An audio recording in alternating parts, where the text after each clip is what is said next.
道道全傲娇的香菜，下节更精彩。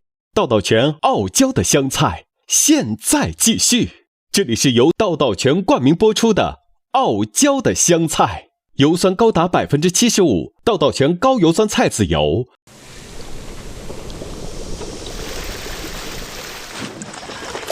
当水火进入人类居所日常，文明便开始了。火的运用让人们告别生食，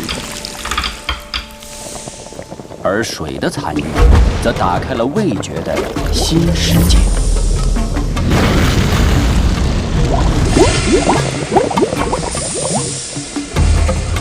丰富的食材，多变的料理，成就无穷的美味，无不与此沸腾相关。在湖湘的大地上，水与美味的故事从未止息。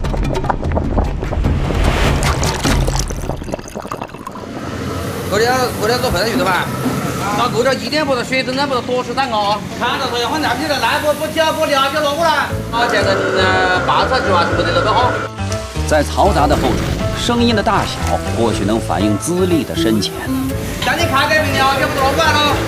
周俊听音量就知道这是他的主场。非科班出身，全凭对烹饪的喜爱。但是对吃鱼相当挑剔的湘潭人来说，没点秘诀是不行的。我寻找再大的。现在再大的吧？可以。可以吧？可以吧？坏的鱼本来就没得吃，喜我都吃的就好放肆的。可以啊，你手气蛮好嘞。原材料是周俊做鱼的第一个秘诀。回肚鱼学名叫长吻维，俗称回头鱼。2斤左右的回肚鱼拥有完美的体态和风味，体表光滑无鳞，且肉嫩无刺。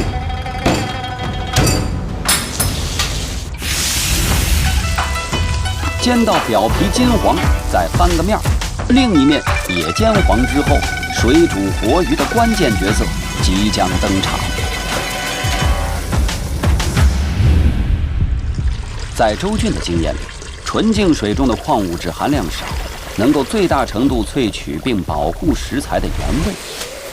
冷水入锅，食材与水一起受热，随着水温的升高，鱼皮中的一小部分蛋白质和脂肪缓慢渗入水中。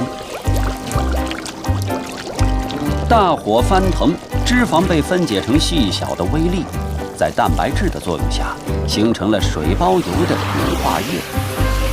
15分钟左右，汤汁变得浓郁白稠。水煮活鱼没有多余的调味，但也少不了湘菜的灵魂——辣椒和紫苏。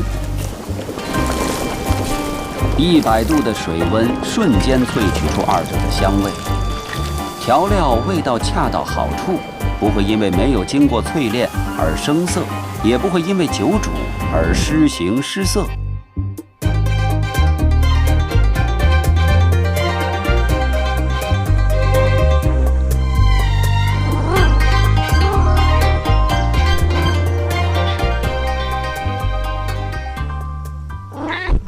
好啦，主菜到了。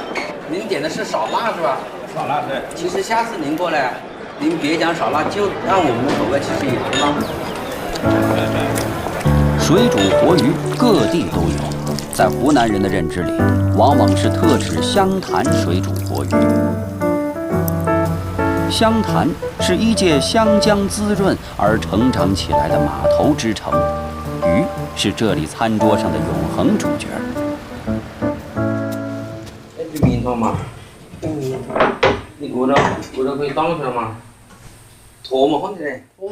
对于周俊来说，更是来自童年的记忆，妈妈的味道。对，啊，我把你过年要不你吃吧啊？不要嘞，就这个字。我不叫嘞。壮筋。哎呦，我就不叫嘞。壮筋。我这啥什么？还回来？不叫。我怎么吃？我不能吃。我印象最深的就是我幼稚时的时候最会搞鱼，钓的都是那些大鲤啊、湖鲤啊、玻璃啊，那些个野生鱼哦，有虎背鱼啊、幼座鱼啊，但是我最喜欢吃的还是雪菊鱼，嘛，哦，那就是紫色，那的鱼汤倒翻。儿时就刻印在脑子里的味觉记忆，让周俊有了足够的底气。他想把湘潭水煮活鱼推向外地。面对其他消费者，口味是否要调整，食材如何选择，种种现实问题又让他产生些许犹豫。他决定去徒弟景妹子那里找点灵感。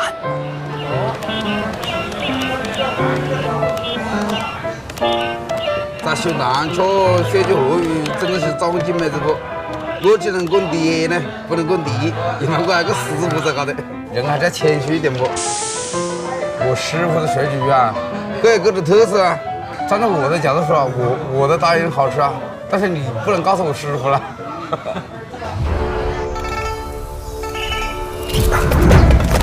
景妹子心中的地道湘潭水煮活鱼必须是鳙鱼，也就是胖头鱼。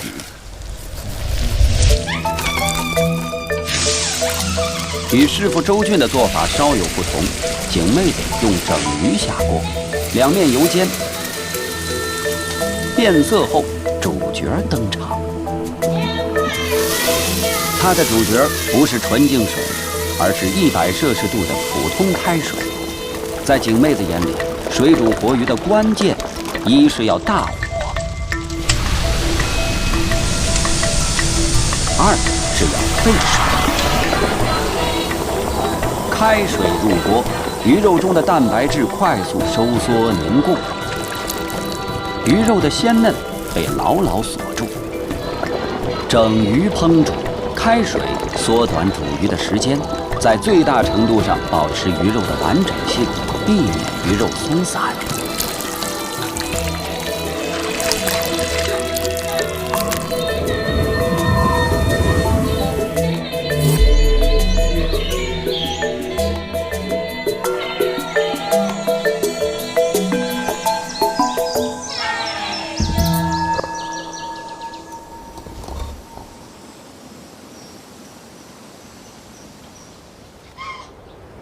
来，种一下了。哎，又哪个呢？要的，啊，对呀，稍微了。生巴的哦。是的呢。怎么的？是为了享福嘞。啊，所有在我们店里吃过我们饭菜的呀，都讲我们的湘南菜好吃，特别是水煮鱼好吃。师傅想把我们湘南菜这个煮鱼的方法，让更多的食客品尝到。要的。可以推广一下。对，你想不到。等于湘南菜。周俊的梦想像这水煮活鱼一样沸腾热烈，但是面对众口难调的外地市场，改变是必须的。我们湘潭人，我觉得是比较有性格的。我们不做一道被调拔的湘菜，这个改变不是由别人调拔来改变，就好像一个鸡蛋一样的，你从外面打开你就是食物，你只有从里面打开你才是个生命。我是想让我吃3碗饭累节子了，晓得，吃鱼不长胖，没事。好，你自己要了。要不得赶快。常记湘潭鱼铺，小酌应知归路。尽兴开怀肠，传统老味技术。留步，留步，再煮一波，胀开牛仔裤。哎呀，拍了！理想是丰满的，但是现实也许困难重重。不受调摆是周俊的傲娇，如何让更多人尝到湘潭的本味？希望景妹子的传统做法能给周俊带来一些灵感。如果把煮的时间缩短到以秒计，食材快速熟成并保持本味，这种方法就是汆。如果把煮的时间再度拉长，就是水的另一种应用——微炖。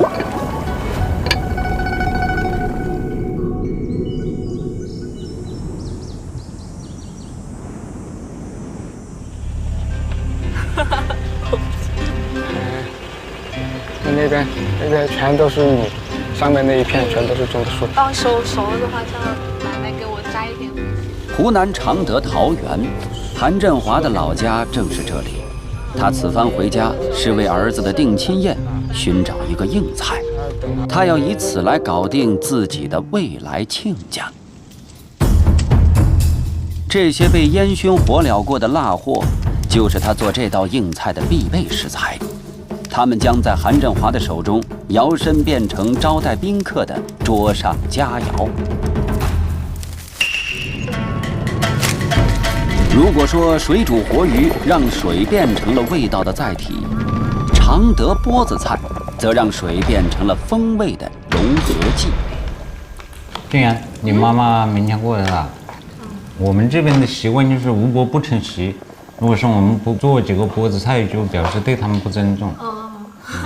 在常德，钵子菜从来都不是无足轻重。民谣“不愿朝中当驸马，只要炖钵炉子咕咕嘎”，是对钵子菜的最高礼赞。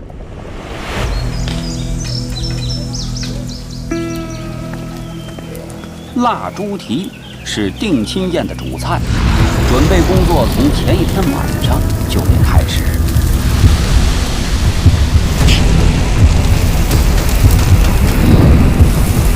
大火的炙烤使表皮快速碳化，不仅让附着在表皮的灰尘和微生物被清理干净，更使腊肉多了一股焦香。腊货中大量的盐分已经完成了防腐增鲜的使命，必须为其他滋味腾出空间。在清水的帮助下，它们正缓慢地从腊猪蹄中渗出。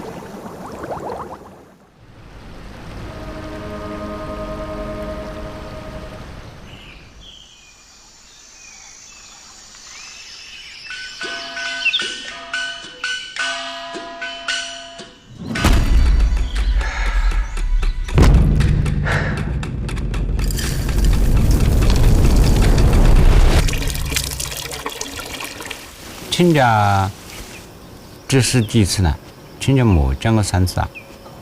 这次把他们接过来，搞个定亲宴，用我的厨艺征服他们。嚣张的。经过1夜的浸泡，腊猪蹄已经达到了最好的风味。猪蹄砍成小块，焯水。此时多余的杂质已被彻底清除。先炒再炖是对待腊猪蹄的唯一技法。无火至水沸，后用文火炖煮，这是一个渐变的过程。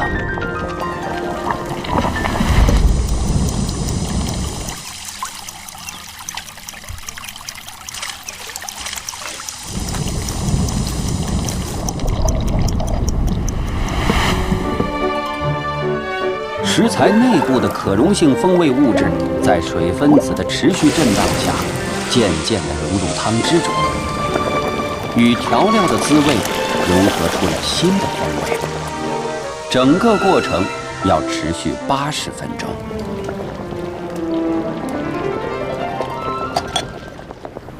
煮好的猪蹄会放入到这种有着1000年历史的土钵子中，继续煨蒸。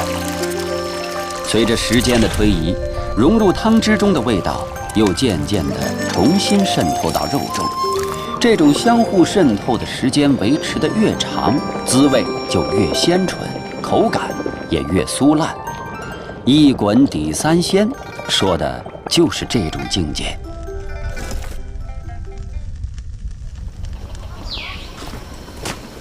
放好了吧？好的，好的。你大做好，辛苦了，辛苦了。哎，太好了。那好，感谢感谢。这么软。我们就不喝了，我们2人开车。好。这是我们店里的特色菜。奶奶家的猪肉吗？对。他们自己喂的猪啊，自己熏制的腌制的。这个菜最好吃。这是第一次吃到。我是有这么一个想法，以后开一个比较大一点的那种农家私房菜啊。那可以，到时候啊，你也会炒菜，我也会炒菜，到时候我们厨师都不用钱。哪天来帮忙，反正两家都是为了这两个孩子吧，对不对？反正就是他们啊，我就多了一个儿子，你就多了一个女儿啊，是吧？你最近不是蛮喜欢唱歌吗？你要不想唱一句啊？来一句。来一句。来一句。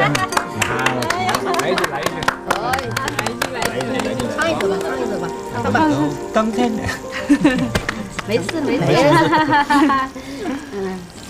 最晚上，最爱的心人，永远让我旁。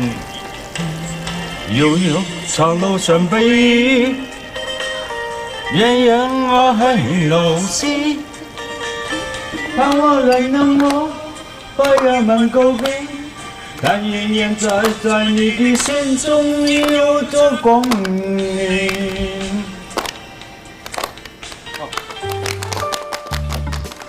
看似扭捏，实则拿捏。这次韩振华靠着自己的厨艺征服了未来亲家的心。两个家庭的融合，就像这炭火上的土菠菜，融合了不同食材的味道。收汁入味之后，渐渐的，又有了新的风味。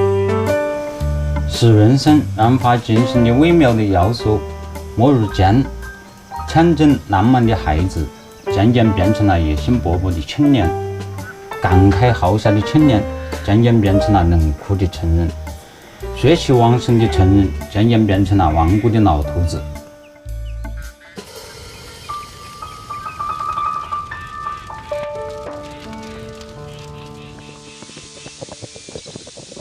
当水突破了100摄氏度的限制，它幻化成另一种形态。此时，他只负责用高温让食材成熟，而不再参与风味的塑造。这就是蒸。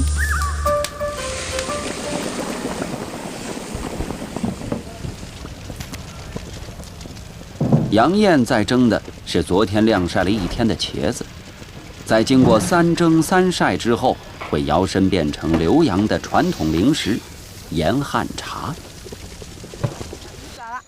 哎，你这球杆子寺庙的，在听过啊？水多了。嘿，你这刘普讲的不错。我去搬个凳子来。我来了，我抱你。来。 6月，蔬果已熟，杨燕跟自己的2个好姐妹来采摘做盐汉茶的食材。她们开始了规划已久的创业计划。那时候我们刚搞完那个俏厨娘的比赛，他就说要不然我们来搞点什么动静不？我说来搞什么动静？他说你会做美食啊，我们来合伙不，把场面做大一点。我说啊，好呀。然后我们就开始计谋啊，都没见面，就是电话组成了一个小小的团队，然后我们就开始开干呀。我送去，好，一杆。为了犒劳今日的辛苦劳作，杨燕要给姐妹们做一顿丰盛的晚餐。晚餐的主角是浏阳蒸菜。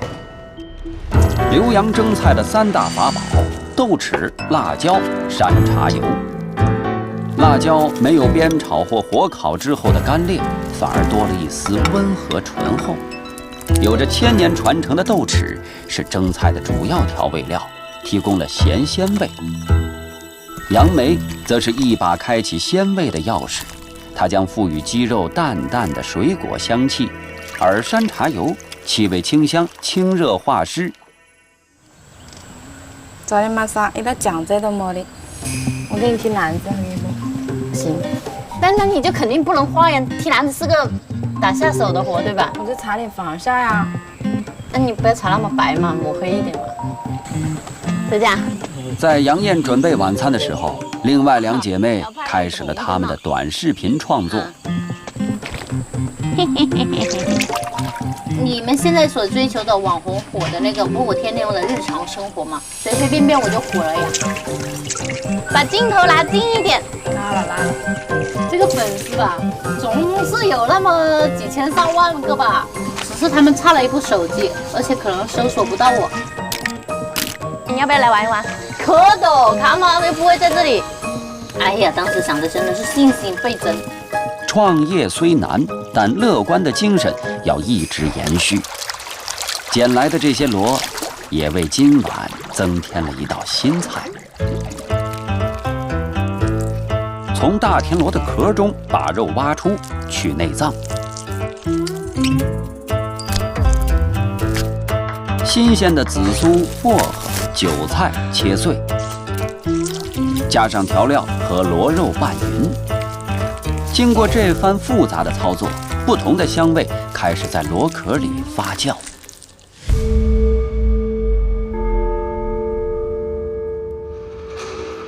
蒸菜只有2个主要步骤，第一个步骤是处理好所有食材，第2个步骤就是把所有食材一起上锅蒸。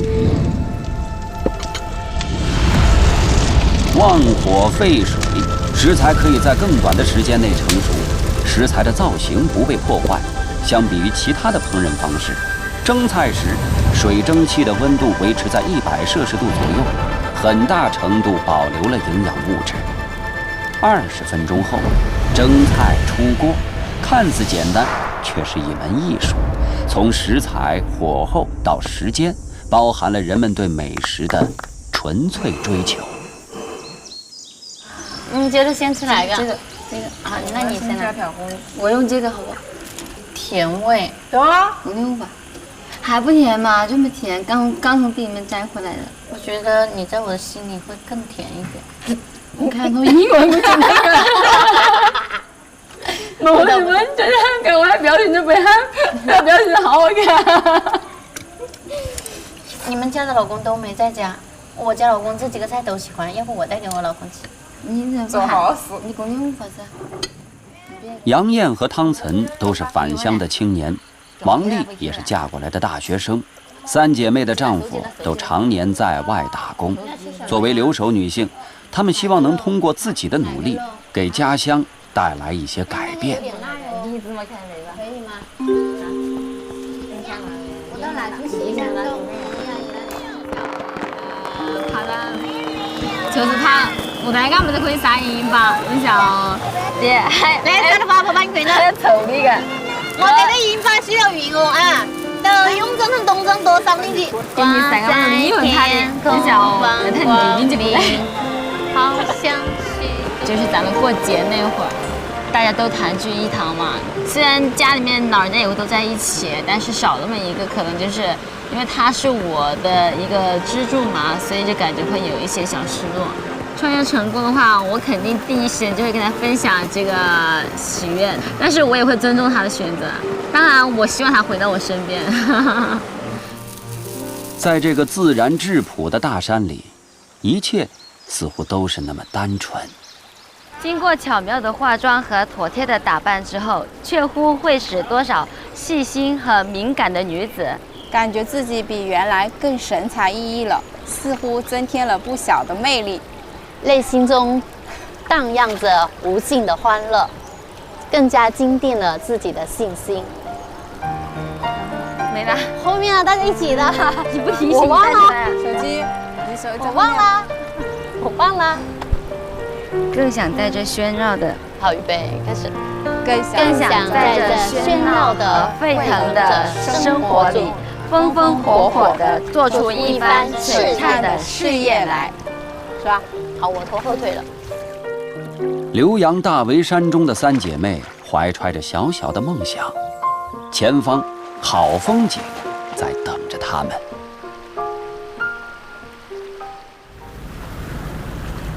在长沙，另一位湖湘女人也曾怀抱着梦想，不同的是，她的梦想已经实现。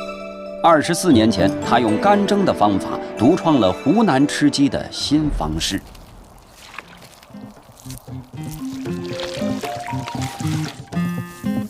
5个月大的清远鸡，先给它来个全身 SPA， 花雕酒去腥提鲜。与浏阳蒸菜的区别在于这层薄膜，简单的一层膜直接将水汽与食材隔绝开来。此时，水已退居3线，无论是液体还是气体，都不再与食材直接接触，全凭蒸汽的热力激发食材自身的水分向内沸腾，渗出滋味。4个小时后，就像经历了一场桑拿，大汗淋漓后的汁水汇集了这只鸡的精华。它依旧保持着刚入锅时的造型，撕扯鸡肉时轻松脱骨。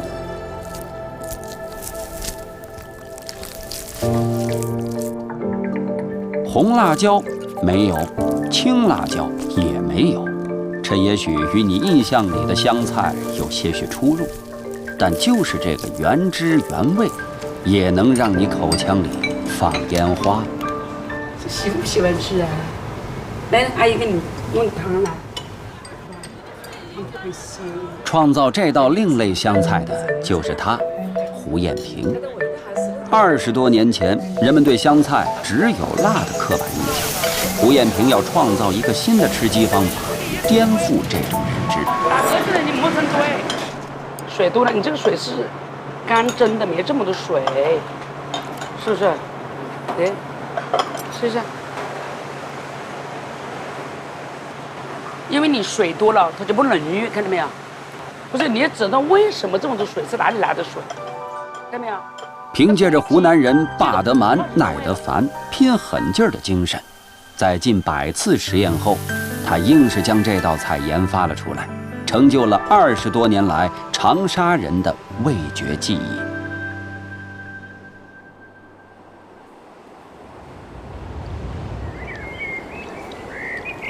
香菜就如同这翻腾的水，包容万物，兼容并蓄，不被食材所限，不被方法所困，这就是香菜傲娇的资本。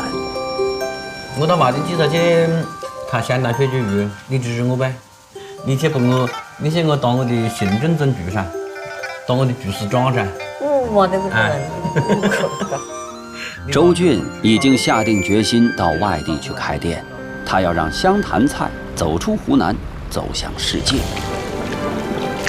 韩振华也成功搞定未来亲家，按照习俗，从今年开始，直到孩子结婚，他每年要给亲家送一条腊猪蹄。3姐妹依旧守候在大围山里，她们期待着用自己的双手创业，成果能和爱人和乡亲们共享。在湖湘人的厨房里，水依旧在沸腾着，关于湖湘美食的故事还在继续。